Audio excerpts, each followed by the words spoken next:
When things are going wrong in our lives, we tend to always want to blame something external. So we tend to want to say that someone did this to me, or someone must have put this on me, someone put a spell on me, someone put the evil eye on me, someone possessed me, and so on and so forth.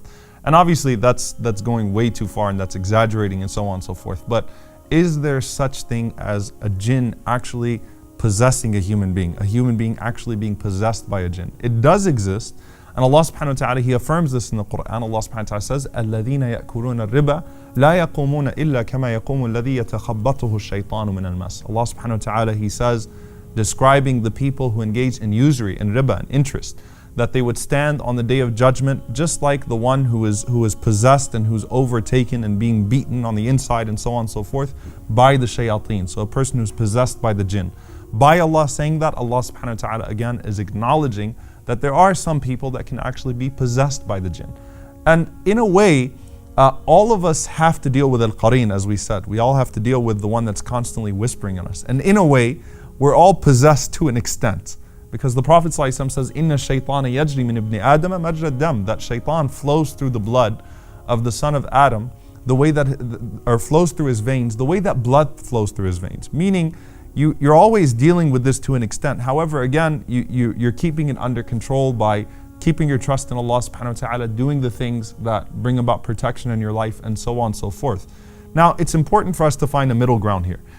Anyone that has actually dealt with people physically, and you don't deal with people physically through watching YouTube videos, okay? Not everything you see online is actual, but anyone who's actually dealt with people that have had issues with being possessed has seen some incredible things, has seen things that cannot be explained except by these things that are supernatural, right? And again, I'm not talking about the fake stuff. I'm talking about things that are real. Any imam of any masjid actually has had people come into his office and has seen things from people that are definitely supernatural, and definitely people that are dealing with jinn. And then of course you talk to people that are actual raqis, that actually try to extract jinn from people in accordance with the Qur'an and the Sunnah, and underline in accordance with the Qur'an and Sunnah, because there's a lot of shady business that takes place there too. And they've seen a lot of things. So it's important for us to not deny everything that we've never actually dealt with or seen, and at the same time not to exaggerate, right? I once had someone tell me that I think I'm possessed by a jinn. I said, why? She said, because when I read Qur'an, I get sleepy. I'm like, that means you're human actually, right? That you get sleepy and you get tired as you read Qur'an, right? Because if a person was truly possessed, they would actually feel pain when they read Qur'an. So yes, sometimes jinn can possess people, and in fact sometimes jinn can actually speak through human beings, right? And subhanAllah, it's a very frightening experience, and and people have experienced that. And the easiest way to get possessed, the easiest way to bring that into your life is to disobey Allah subhanahu wa ta'ala. Because when you disobey Allah, particularly when you do something major, like leave off the prayer, the ulama frequently associated a person leaving off prayer with jinn possession. Why? Because you remove the protection of Allah subhanahu wa ta'ala from yourself. Or if you do the major sins, and particularly Allah mentioned, for example, one of the most disgusting sins, which is riba, which is usury. And I can tell you that I've rarely dealt with anyone that had that issue, except that they were dealing with a major sin, that they were not praying, that they weren't coming to the masjid. The first time I actually saw them in the masjid was when a relative who does come to the masjid brought them and said, my cousin, my brother, my sister, so on and so forth, is possessed by jinn, or someone that sells haram, or so on and so forth. So that's the easiest way to have that happen to you, is to allow the protection of Allah to be removed from you by doing those things. And remember that when you do things that offend the angels, they leave you. And when the angels leave you, the shayateen come around. So if you're surrounding yourself by shayateen constantly and doing things that cause the angels to leave you, then what do you expect is going to happen to you? Now, if you're doing the things that you should be doing, you're fulfilling your obligations to Allah subhanahu wa ta'ala, you're not engaging in those major sins, then there are a few things that you have to do. Number one, don't entertain shaitan's whispers. Don't entertain shaitan's whispers, whether they're about Allah, right? As we said earlier, that if he comes to you and starts telling you, who created this, who created that, who created Allah, say amantu billah.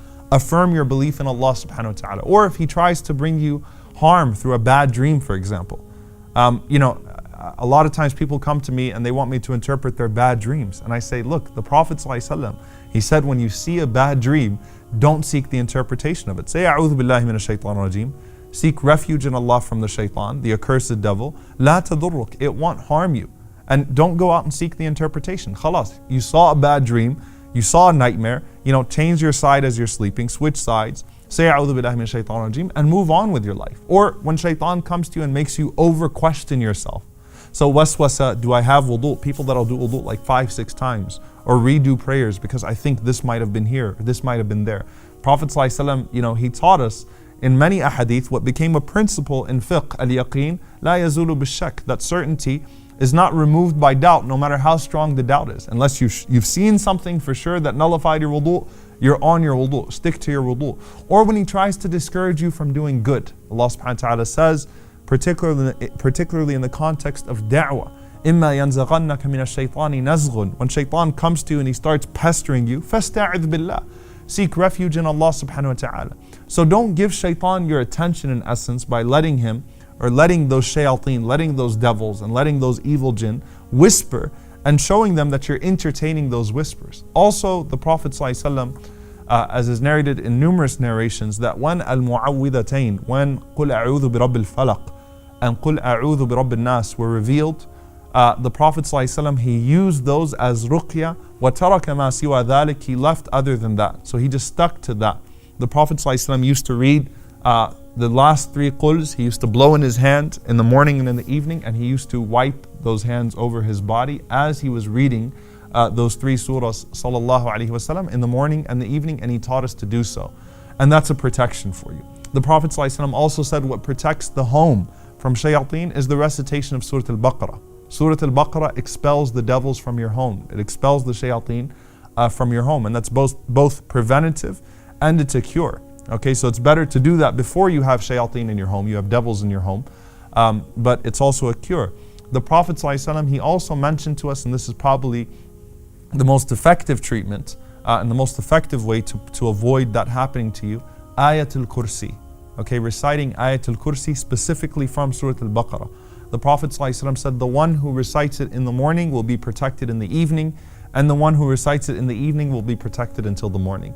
So recite it so that you can protect yourself. And lastly, and this is not exclusive to anything that I've mentioned so far, but just tied into everything else. Trust in Allah subhanahu wa ta'ala. Remember that we already said when we were talking about divine decree, nothing can harm you except by the permission of Allah subhanahu wa ta'ala. So put your trust in Allah subhanahu wa ta'ala, affirm that trust, do the things that He tells you to do, and know that if Allah gives you a cure, then that cure cannot coincide with the devil or with a disease that's given to you by a shaytan.